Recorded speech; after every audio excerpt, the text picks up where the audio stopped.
Good evening, and welcome to the channel. I thought I would take a brief moment and take a look at the Argo Raft.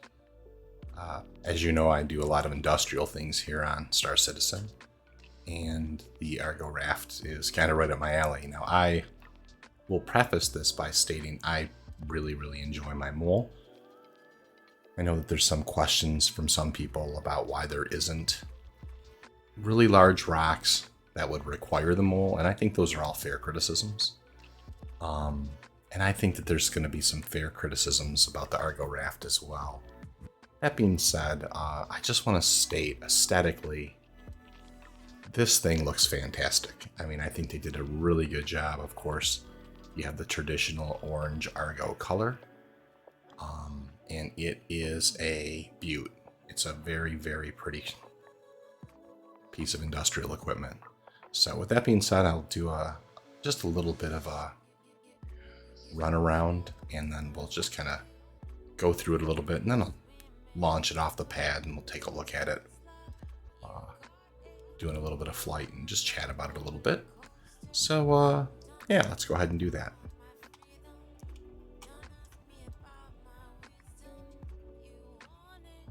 So starting out, this thing is really fantastic looking. Of course, you do have the cargo on the outside in these standardized 32 SCU containers. One of the things that I think will absolutely come to play is, those are going to be the size of the boxes that are going to be in the Hull series, and so I think there's going to be some kind of a standardization with the cargo refactor. And I don't think that should come as any kind of a surprise or to anyone at all. That being said, let's go ahead and take a ride up into the inside of this thing. I've watched a couple of videos already. I know the interior looks great. And so, wasn't that easy. I'll hit the lower deck here. Wasn't that easy to get up that little step. So in we go. All the detail here just looks, really fantastic. Very, very mole-like. And so I'm actually going to jump in the pilot seat and just kind of turn on the engines and fire her up. So just kind of get her, make sure that I have all the lights on and everything. I'm going to put it flight ready. And then I'll just go ahead and back out for a sec. So we're not going to spend a lot of time doing this, but this is the inside. And this is the airlock. It did have a front airlock. You may notice that in the external walk around. Very cool. And then this is going to take us up into the living quarters. And in here, of course, you have your beds that are also your escape pods. You have some living quarters, and quite honestly, some beautiful living quarters. I think you have a blue here, I think is. So you have, and then you have 01 and 02, and then 01 and 02 hazard, and then we can head up after that. But let's go ahead and just take a look here. Really nice, some cool, some bookcases up there. Those are sweet looking. Yeah, this is. I mean, aesthetically, this is just great. I think this thing is really top notch. The bunks look cool. And so we'll head upstairs. And we will take the ladder up. And I'm sure some of you watched these videos already. This is the area here where you would take control of the I would imagine the tractor beams, that's what they mentioned, at least in live, in order to pick up the boxes. I don't know if this is actually gonna extend out at all. You know, I don't think there's any functionality here to speak of quite yet. So we'll just go ahead and move on. And so this is the piece of kit here that I think a lot of people have some questions about exactly what's happening here. It is interesting. This is something unique. I mean, there's a lot of ships, and you don't see this type of thing very often. Not exactly sure what you have going on there. Core systems data retrieval. I'm not exactly sure. Go ahead and call the elevator. I don't think there's any access or anything beyond that door. And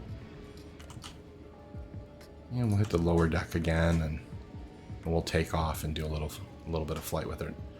Now, I do think, you know, with the VTOLs rotated, I think the ship's got a great look. I mean, as somebody who owns the mole, you know, I can't argue with the aesthetic at all. This is 100% an Argo craft, no question about it. And so up we go. Ooh, very nimble. Pick the gear up. I'm going to rotate the VTOLs. We'll take a look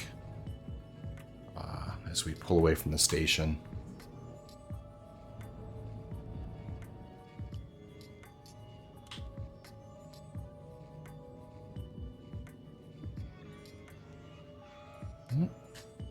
She looks really good.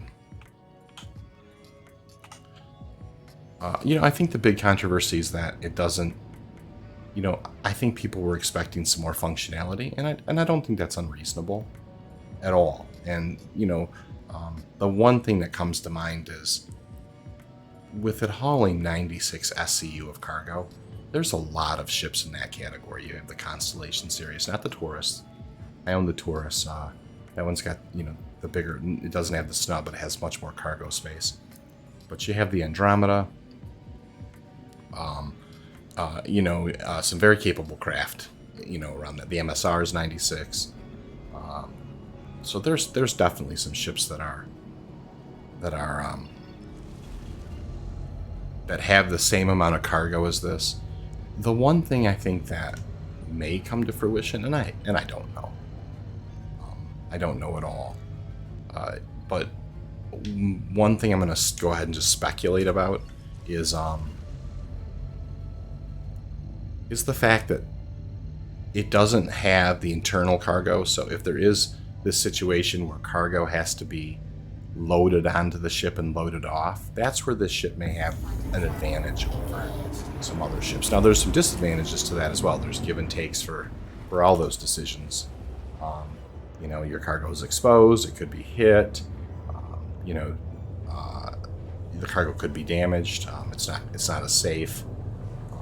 You know, but if it's, you know, in a spot where it should be, which obviously this doesn't have the armament, this is going to be the type of ship you're going to have in controlled space, or you should have a fairly significant deterrent or security presence to make sure that the ship stays, you know, is operating in a theater that it's kind of safe for it to operate in.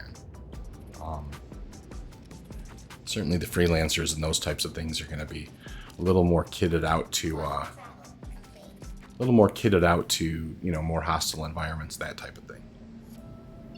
So we're going to swing over here and just maybe point at Daymar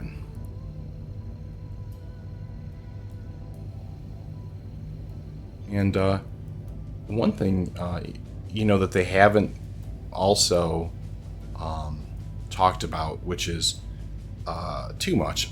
I think there's some reports that, you know, that it has much larger quantum fuel tanks than some of the other ships, and that's an important, you know, certainly being able to go over distances and being able to, you know, to put a drive in that's maybe,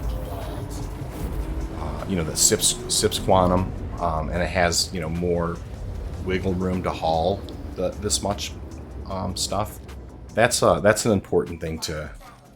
And that certainly can be an important element to the ship as well. So we're gonna go ahead and see if we can find our way onto, say. There we go. There's a.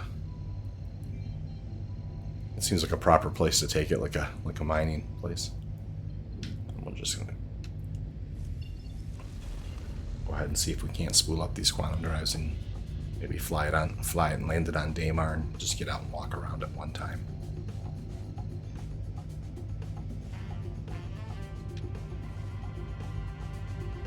Wow.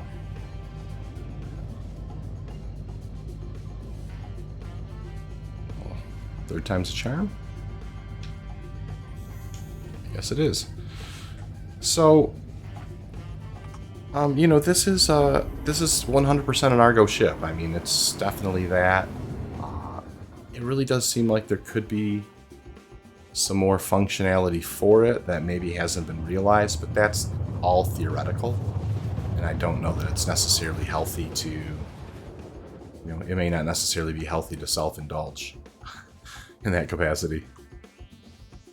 I don't know. I'd like to. But one of the things I was kind of curious about was how she operated. And this isn't going to be the heaviest Atmo type thing, but I thought this might be something to kind of take a look at here. I'm going to take her up a notch here. So, got her up around 200 or so. I see Kudra up ahead. Shields, you know, seem to be low. I get that. Even though they're not. And that's okay. We see that with a lot of ships. So, just kind of cruising around in here.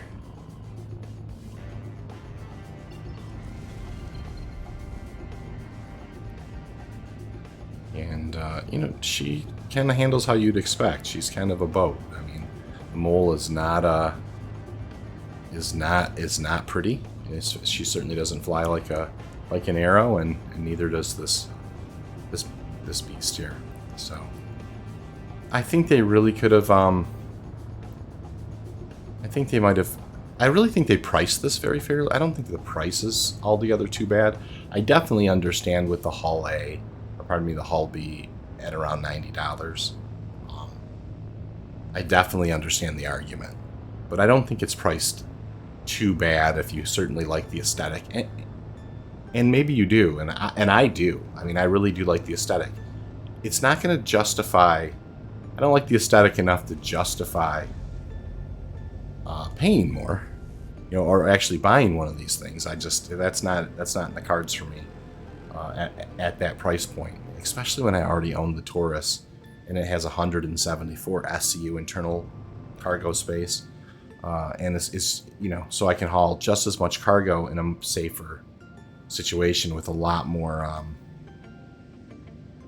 you know, with a lot more firepower. So, yeah, I think this was a nice place. You know, this was a smart idea. Good place to bring it to over here, Kudra. Let's go ahead and take a look here. Yep, VTOLs are down. I'm going to go ahead and,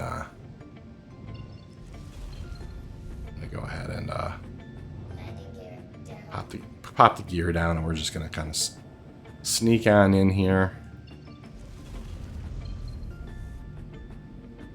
We're going to set her down on the ground and have a look here. So yeah, let's kind of...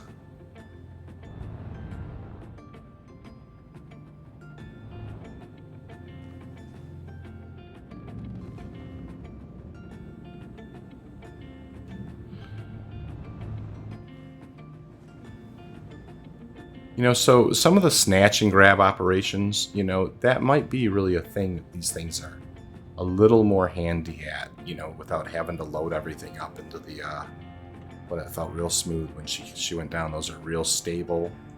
I'll go ahead and kill the engines. You know, those are real stable,